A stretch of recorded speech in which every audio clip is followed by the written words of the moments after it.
Magandang araw na naman muli sa inyong lahat mga ka-vlog, boss, idol, regular viewer, silent viewer at kasama na rin po ang lahat ng mga OFW. Ang gagawin ko naman ngayon ay maglo-lubricate ako ng door hinges para hindi na i-stuck. So ayan po, ito po yung door hinges, lower, door hinges upper.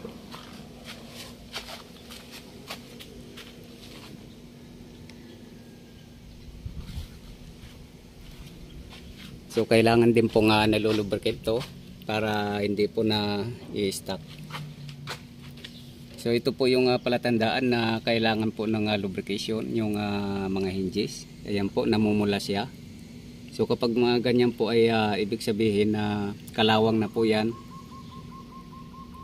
Nakakapag penetrate na yung tubig dyan. So pag nag-penetrate yung tubig, so ang kasunod niyan ay kalawang na siya, lalo na pag hindi siya masyadong nagagalaw. So steady na yung nun, magiging sticky na siya. Ayan na po, pula na siya. So kailangan natin lubricate. So ito po yung pang lubricate, langis. So pwede rin pong WD-40. So ito langis yung gagamitin ko.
Kasama na rin po itong lock ng door.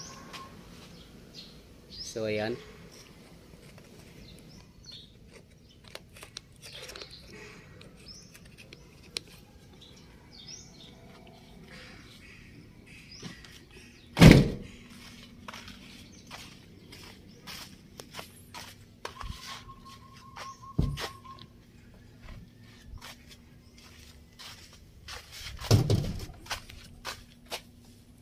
Ito naman po yung sa right side.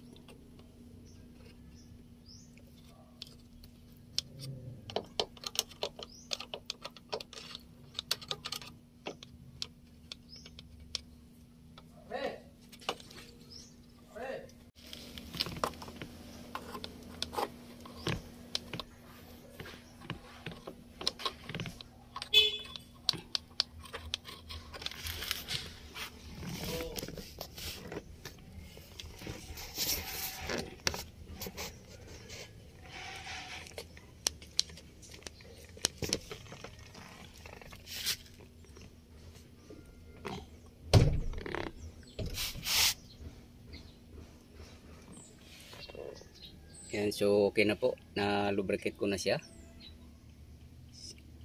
So iwasan po natin na wag natin i-lubricate yung mga yan kasi lalong-lalo na po na-expose siya sa tubig.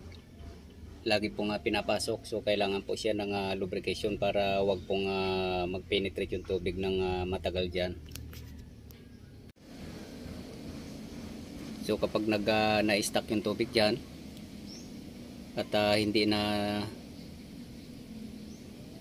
tuyo kaagad o kaya pabayaan, laging basa. So kalawang na po yung kapalit dyan.